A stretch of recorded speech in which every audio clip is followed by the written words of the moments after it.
Yes, it's possible that you can choose your future and direct the course of your life as you run toward your dream. It's necessary that you have goals, that you write those goals down, that you plan, that you think constantly of how you can begin to improve what it is that you're doing. If it's your presentations, if it's your recruiting skills, whatever that is, it's also necessary that you look for ways to always find a way to pull it out when everybody else thinks that you are defeated. That you've got to take personal responsibility to know that in order to become successful, you've got to make it your personal business to do it. But the next thing, ladies and gentlemen, I want to share with you that some of you already know that it's hard. Life's not easy.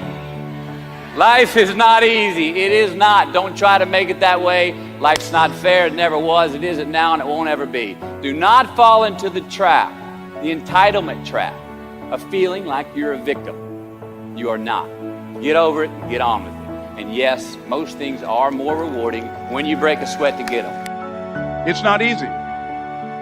It's hard changing your life.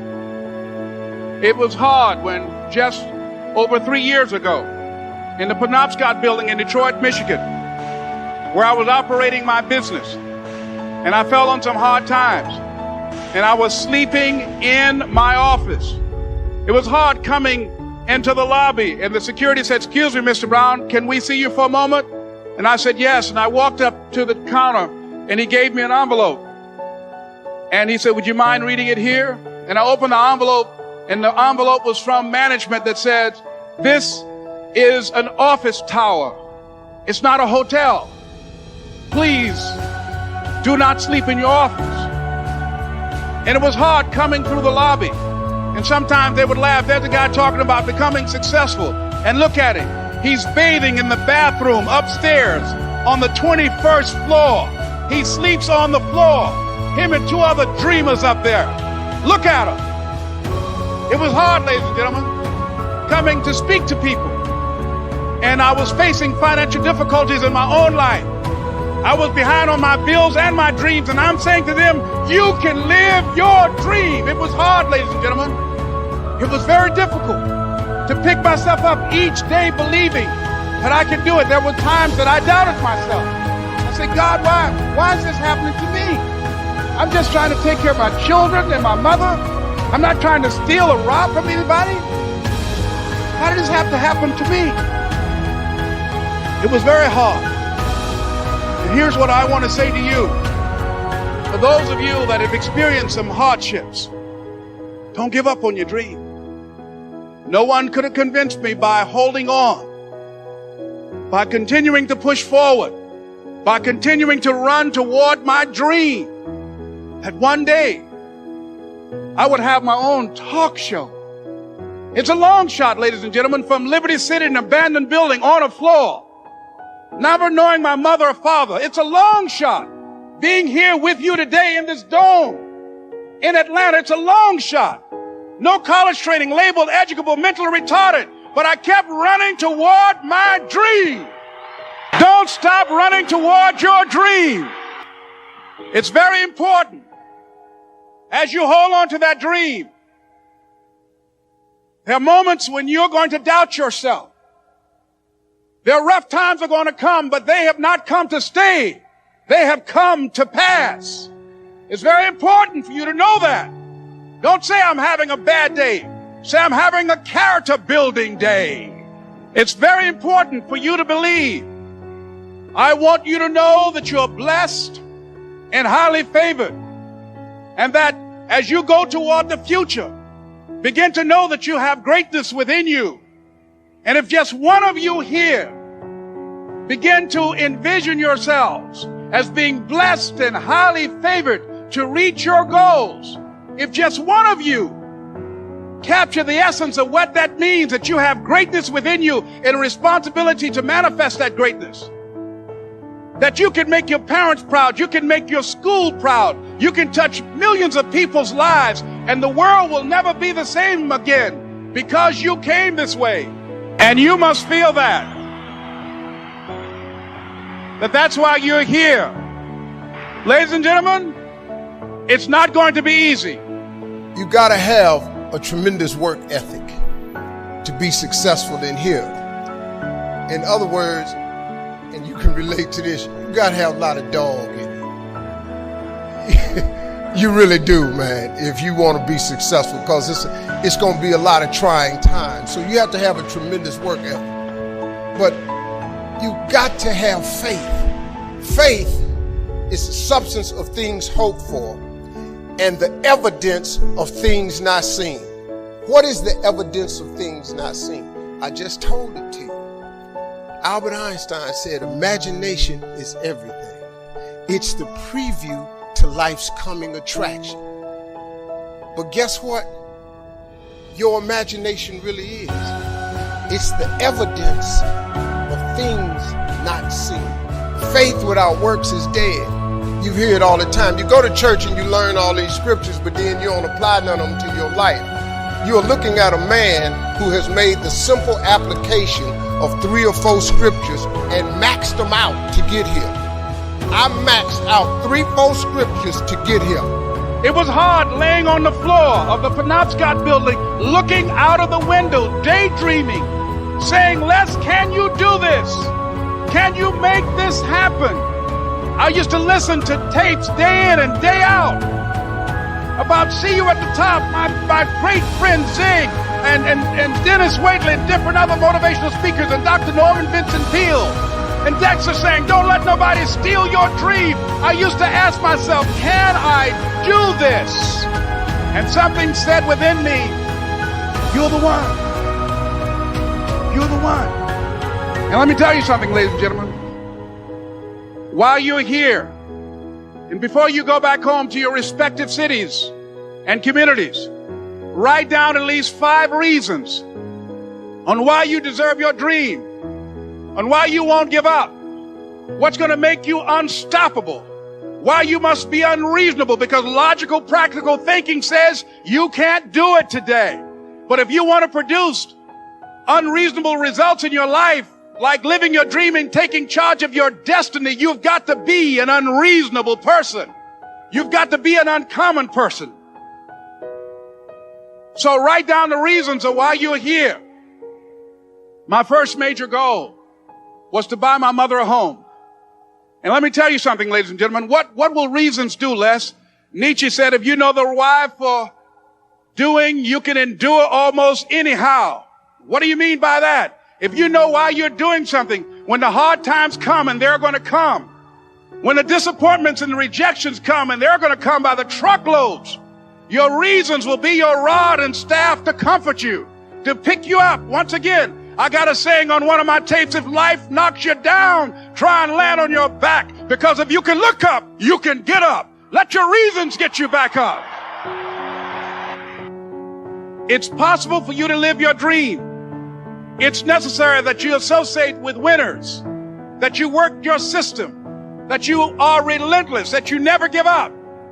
It's you. You've got to take personal responsibility. You've got to make it your personal business to make it happen. And you've got to resolve within yourself that I can do this, that it's hard, but you've got to say, I'm the one. I'm the one to make this happen. I'm the one to become successful in this business. As you work to help other people to become successful, that feeds your success. But you know it's going to be hard, but find out what will make it worth it for you. I told Mr. Washington I wanted to become a disc jockey. Someone asked me to tell this story. And he said, Les Brown, he said, if you want to do anything worthwhile in life, you've got to be hungry. And so I started working to develop myself. He said, I want you to practice every day being a disc jockey. I said, but I don't have any job now. He said, it doesn't matter. He said that it's better to be prepared for an opportunity and not have one than to have an opportunity and not be prepared. So every day I was working to develop myself. And that's what you must do. And as I was working to develop myself, I applied for a job as a disc jockey, WMBM on Miami Beach. I went to a guy named Milton Butterball. I said, how you doing, Mr. Butterball? I'd like to get a job as a disc jockey. He looked at me, he said, you have any broadcast background? I said, no, sir, I don't. You have any journalism background? I said, no, sir, I don't. He said, we don't have any jobs available. I said, yes, sir. I went back to Mr. Washington and I told him, he said, don't take it personally. He said, most people are so negative, they will have to say no 7 times before they say yes. He said, go back again. So I went back again. I said, how you doing, Mr. Butterball? My name is Les Brown. He said, I know what your name is. What do you want? I said, I'd like to know whether or not you have any jobs at disc jockey, sir. He said, didn't I just tell you yesterday we didn't have any jobs? I said, yes, sir, but I know whether or not somebody got laid off or somebody was fired, sir. He said, no one was laid off or fired. Now get on out of here. I came back the next day. Hello, Mr. Butterball, how are you? He said, fine, what do you want now? I said, I'd like to know whether or not you got any jobs, sir. Didn't I tell you the last 2 days we didn't have any jobs? I said, yes, sir, but I don't know whether or not somebody got sick or somebody died, sir. He said, no one got sick or died. Now don't come back here and throw me out again. I came back the next day like I was seeing him for the first time. I said, hello, Mr. Butterball, how are you? He looked at me with rage. He said, go get me some coffee. I said, yes, sir. And I went to get him some coffee. After a while, I would get their lunch and dinner, and I would go in the control rooms and take the disc jockeys their food, and I would not leave until they would ask me to leave. Then they started trusting me to pick up entertainers that came to town. Entertainers like the Four Tops and the Temptations and Diana Ross and the Supremes. I would drive them all over Miami Beach in the disc jockeys, big long Cadillacs. I didn't have any driver's license, but I was driving like I had some.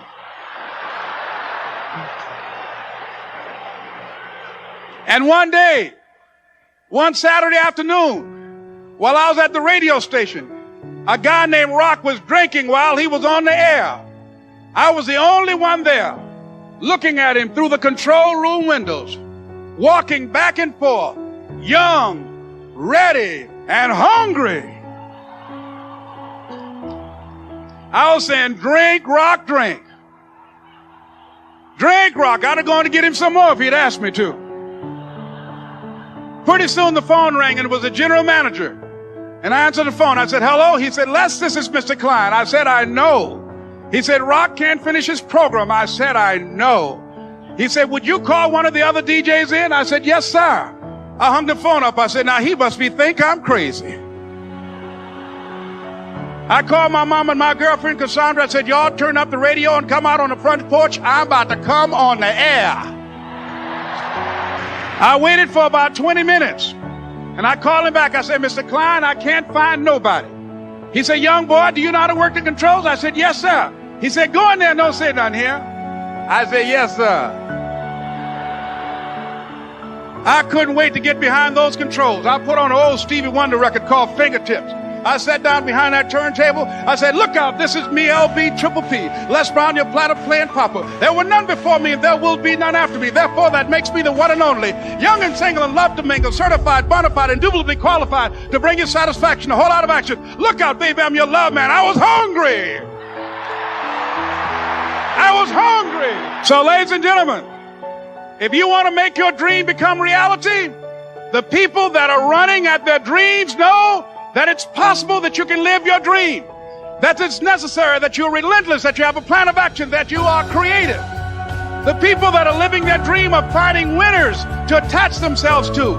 The people that are living their dreams are the people that know that if it's going to happen, it's up to them. And they're resolving within themselves, it's not over until I win. The people that are running after their dream know they're going to have hard times. They keep on running because they're saying within themselves, I'm the one. I'm the one. No matter how bad it is or how bad it gets, I'm going to make it. The people that are running after their dreams are the people that are hungry. Shake somebody's hand on your right and left and say, you got to be hungry. And as you run towards your dream, I want to dedicate this to you that I love very much. I want to thank Dexter and all of you. It's something that I'm known by. It's on our tapes called Choosing Your Future, and it says simply this, that if you want a thing bad enough to go out and fight for it, to work day and night for it, to give up your time, your peace, and your sleep for it, if all that you dream and scheme is about it, and life seems useless and worthless without it, And if you gladly sweat for it and fret for it and plan for it and lose all your terror of the opposition for it, and if you simply go after that thing that you want with all of your capacity, strength and sagacity, faith, hope and confidence, and stern pertinacity, if neither cold poverty, famish or gulf, sickness or pain or body and brain can keep you away from the thing that you want, if dogged and grim you besiege and beset it, with the help of God you'll get it.